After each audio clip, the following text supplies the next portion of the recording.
أعوذ بالله من الشيطان الرجيم.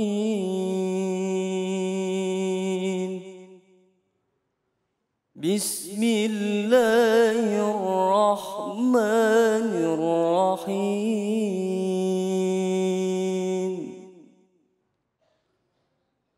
فأقم وجهك للدين حنيفا فطرة الله التي فطر الناس عليها لا تبدين لخلق الله ذلك الدين القيم ولكن أكثر الناس لا يعلمون. صدق الله العظيم. Dengan menyebut nama Allah yang Maha Pengasih lagi Maha Penyayang, maka hadapkanlah wajahmu dengan lurus kepada agama sesuai fitrah Allah, disebabkan Dia telah menciptakan manusia menurut fitrah itu. Tidak ada perubahan pada ciptaan Allah, itulah agama yang lurus. Tetapi kebanyakan manusia tidak mengetahui. Maha benar Allah dengan segala firman-Nya. Itulah tadi sama-sama kita sudah mendengarkan pembacaan ayat suci Al-Quran surah Ar-Rum ayat 30 dan sudah dibacakan juga terjemahannya. Langsung sama-sama kita simak tafsir dari surah Ar-Rum ayat 30 bersama dengan Ustadz Hilman. Fadhol Ustadz. Baik, terima kasih Uda David. Bismillahirrahmanirrahim. Assalamualaikum warahmatullahi wabarakatuh. Waalaikumsalam warahmatullahi wabarakatuh. Alhamdulillahirabbil alamin. Alhamdulillahilladzi anzala as-sakinata fi qulubil mu'minin liyazdadu imanan ma'a imanihim. Asyhadu an la ilaha illallah wa asyhadu anna Muhammadar Rasulullah. Allahumma salli wa sallim ala Rasulillahil Karim Sayyidina wa syafi'ina wa maulana Muhammadin sallallahu alaihi wasallam wa ala alihi wa ashabihi ajma'in, amma ba'du. Teman-teman dari Universitas Ibnu Khaldun Bogor yang hadir hari ini, serta pemirsa Cahaya Hati Indonesia iNews TV dimanapun Anda berada. Segala puji dan syukur senantiasa kita panjatkan kepada Allah Subhanahu wa Ta'ala yang pada kesempatan hari ini Allah berikan kelembutan hati kepada kita dan Allah berikan banyak kebaikan untuk kita semua. Mudah-mudahan kebersamaan kita hari ini menjadi kebersamaan yang mendekatkan kita dengan Allah Subhanahu wa Ta'ala. Pada kesempatan kali ini kita beruntung sekali karena memulai kajian kita dengan kajian tafsir Al-Quran. Sebelum saya membahas isi dari surat Ar-Rum ayat 30, izinkan di awal saya memberikan motivasi kepada kita sekalian agar tidak jauh dari Al-Quran. Kenapa Ustadz? Karena Nabi SAW bersabda, khairukum, sebaik-baiknya di antara kamu sekalian siapa? Man ta'allamal Qur'an wa 'allamah. Orang yang mempelajari Al-Quran dan mengajarkannya. Maka ini kunci ya bagi teman-teman adik-adik saya di UIK, termasuk untuk semua pemirsa. Jika ingin hidup kita dimuliakan, jangan pernah jauh dari Al-Quran. Karena apapun dan siapapun yang dekat dengan Al-Quran otomatis mulia. Coba kita perhatikan. Bulan yang menjadi bulan diturunkannya Al-Quran, maka menjadi bulan yang paling mulia. Apa namanya? Ramadan. Malam yang menjadi malam diturunkannya Al-Quran, maka menjadi malam yang paling mulia. Apa namanya? Lailatul Qadar. Manusia yang kepadanya diberikan wahyu Al-Quran, maka menjadi manusia yang paling mulia. Siapa? Nabi Muhammad SAW. Apapun dan siapapun yang dekat dengan Al-Quran, maka dengan izin Allah, Allah muliakan. Maka Cahaya Hati hadir dengan segmen tafsir Quran karena kita berharap cahaya hati ini menjadi jalan kemuliaan dalam kehidupan kita. Amin ya Allah. Dan Masya Allah pas banget. Siang ini kita akan belajar tafsir Quran surat Ar-Rum ayat 30. Silakan pemirsa dibuka mushaf Al-Qurannya. Surat Ar-Rum surat ke-30. Dan ayatnya 30. A'udzubillahi minasyaitonirrajim. Bismillahirrahmanirrahim. Fa'aqim wajhaka lid-dini hanifah. Fa'aqim, maka tegakkanlah wajhaka, wajah kamu sekalian, lid-dini, terhadap agama, hanifah, yang lurus. Maksudnya agama apa? Maksudnya agama apa? Islam. Agama Islam.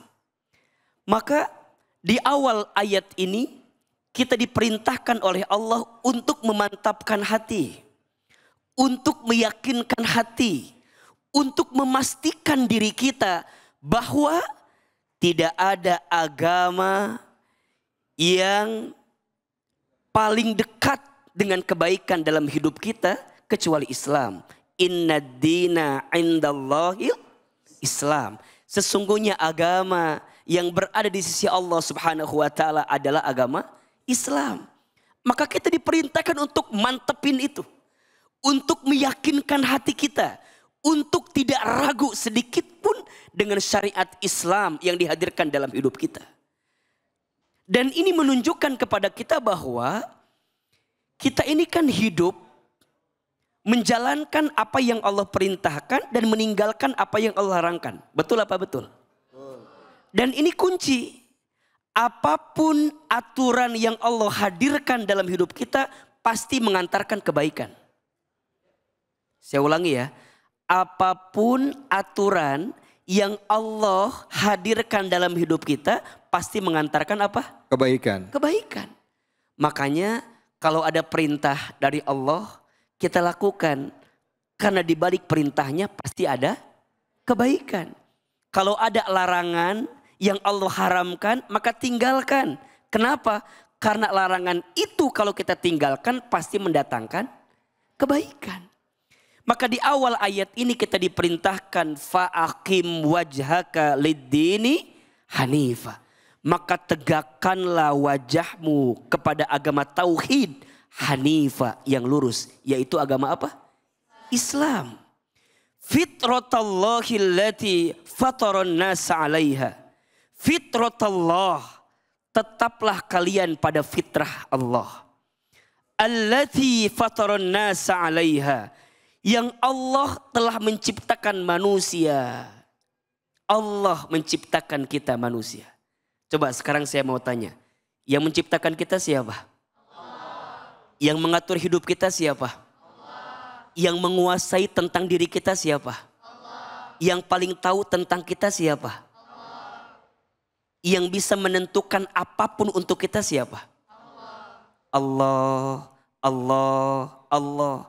Maka perhatikan, karena kita diciptakan oleh Allah, maka setiap hidup kita harus sesuai dengan maunya siapa? Allah. Dan kita semua diciptakan dalam keadaan fitrah. Dalam keadaan apa? Fitrah. Fitrah. Apa itu fitrah? Fitrah itu artinya suci. Apa itu fitrah? Fitrah itu artinya bersih. Apa itu fitrah? Fitrah itu artinya bening. Suci, bersih, bening. Dan kita semua di awal penciptaan yang Allah hadirkan kepada kita, itu semua dalam keadaan fitrah, suci, bersih, bening. Sejak kapan Ustadz? Sejak di alam pertama kita hidup. Kan teman-teman tahu ya, setidaknya kita ini manusia akan hidup di 12 tahapan kehidupan. Ada berapa? 12. 1 alam ruh. 2 alam rahim. 3 alam dunia.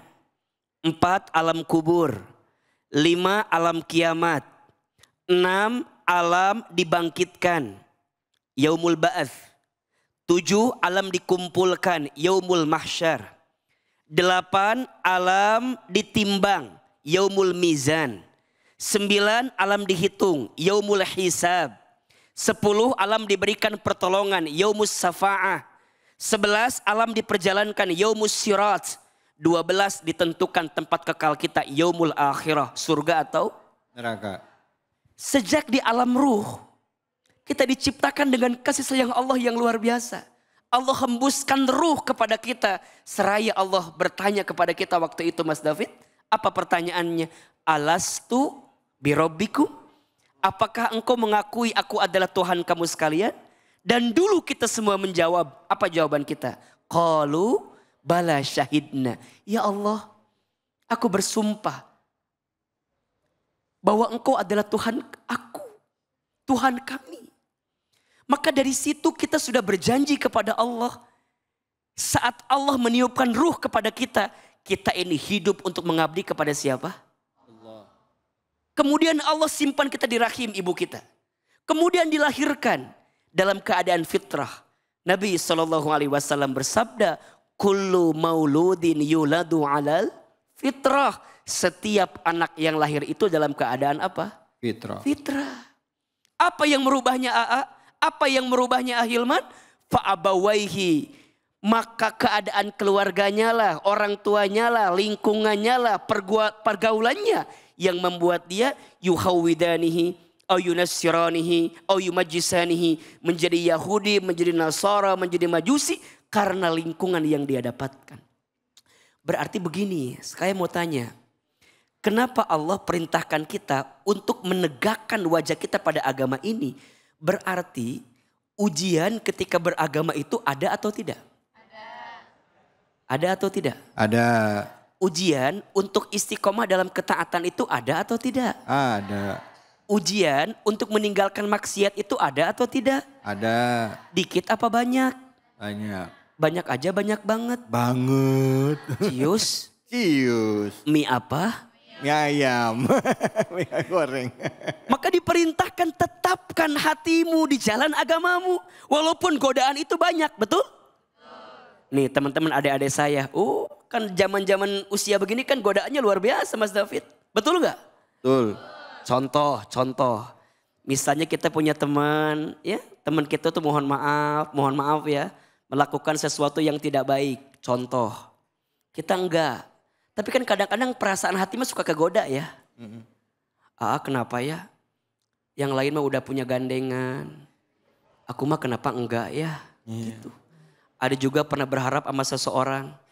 Kuanggap dia akan jadi rumah, ternyata hanya singgah gitu. Iya. Aku anggap dia akan jadi teman hidup, ternyata hanya numpang hidup gitu kan. Ini kan godaan tuh luar biasa tuh. Keyakinan kita kepada Allah kadang-kadang berubah, betul nggak? Ada yang stres, ada nggak? Ada. Ada yang frustasi, ada nggak? Ada. Tadi kita simak di segmen awal, ada orang yang mencari sesuatu yang tidak baik dengan cara yang haram. Ada tidak? Ada. Ini kan jelas sekali gitu loh. Bahwa Allah perintahkan kepada kita, kita ini fitrahnya orang baik. Kita ini suci, kita ini bersih. Maka kita berharap, kalaupun waktu lahir kita bersih, kita pun ingin selama hidup kita bersih dan kembali kepada Allah dalam keadaan bersih. Dalam keadaan fitrah. Maka la tabdila li khalqillah. Tidak ada perubahan bagi ciptaan Allah. Dzalika dzinul qayyim. Itulah agama yang lurus. Islam itu, teman-teman sekalian, agama yang Masya Allah mengatur setiap aspek kehidupan kita. Coba tunjukkan ke Ahilman. Apa yang tidak diatur oleh Islam? Semua diatur. Betul nggak? Dari urusan kecil sampai urusan besar. Ada nggak aturannya? Ada. Ada. Gak usah jauh-jauh, mohon izin. Teman-teman makan, ada nggak aturan dalam Islam? Ada. Sebelum makan, ada doanya? Ada. Setelah makan ada doanya? Ada. Bahkan mohon maaf, keluar masuk kamar mandi pun ada doanya? Ada. Maka Islam itu bukan hanya sekedar agama, tapi dia adalah the way of life. Apa namanya? Way of life. The way of life. Apa itu Ahilman? Jalan kehidupan. Islam itu jalan kehidupan yang mengantarkan kebaikan untuk hidup kita. Maka tetaplah di atas agama ini. Tetaplah di jalan agama ini. Walaupun kata Allah apa di ujung ayat ini, walakinna aktsaron nasi la ya'lamun, akan tetapi kebanyakan manusia tidak mengetahuinya. Ujungnya dia membangkang kepada Allah, dia meninggalkan perintah Allah, dia tidak taat kepada Allah. Maka pelajaran dari ayat ini, kita semua diperintahkan oleh Allah untuk memantapkan hati di atas agama ini. Betul? Betul. Kita ingin sekali nanti saat kita hidup di atas agama Allah dan wafat pun dalam keadaan ada di atas agama Allah. Betul apa betul? Betul. Mau nggak kita wafat dalam keadaan husnul khatimah? Mau. Maka taatlah kepada Allah. Teruslah bersama di jalan Allah. Ada satu doa yang sering kita baca tuh. Ya muqallibal qulub, tsabbit qalbi ala dinik. Duhai Allah yang membolak-balikan hati, tetapkan hatiku di atas agamamu. Mudah-mudahan kita menjadi pribadi yang terus istiqomah di jalan Allah Subhanahu wa taala. Sampai kapan ahilman? Sampai Allah memanggil usia kita. Ingat, dunia bukan tempat tinggal kita. Dunia tempat meninggal kita. Hidup bukan untuk hidup, tapi hidup untuk yang maha hidup. Mati bukan akhir kehidupan. Justru mati itu adalah awal kehidupan yang sebenarnya. Agama ini dihadirkan agar kita mendapatkan jalan terbaik untuk menemukan kehidupan yang lebih baik setelah kehidupan dunia kita. Barangkali itu yang bisa disampaikan. Mohon maaf lahir dan batin. Yang benar semua dari Allah, yang salah tentunya dari kami yang banyak kesalahan. Wallahu a'lam bissawab. Wabillahi taufiq wal hidayah. Wassalamualaikum warahmatullahi wabarakatuh. Waalaikumsalam warahmatullahi wabarakatuh. Dalam banget ya. Dalam ya. Saya tadi ingat quote-nya dari semua ayat, malah satu yang keinget di otak saya tadi. Ya, kupikir kamu rumah, ternyata kamu hanya tempat singgah. Ada quote by Fajar Sad Boy. Masya Allah, Ailman hatur nuhun ya. Bahwa Allah memerintahkan kita untuk menjadi hambanya yang taat. Maka di situ wama umiru di surah Al-Baqarah wama umiru illa liya'budullah mukhlishina lahuddina hunafa aqimus shalah wa atuz zakat wa zalika dinul qayyimah. Oke, kita akan lanjut lagi. Terima kasih ya. Habis ini kita ngaji lagi. Siapin Al-Qur'annya dibuka surah Luqman ayat 17-19 ya, bersama dengan Ustadz Ridho. Jadi jangan kemana-mana, tetap di mana? Di Cahaya Hati Indonesia.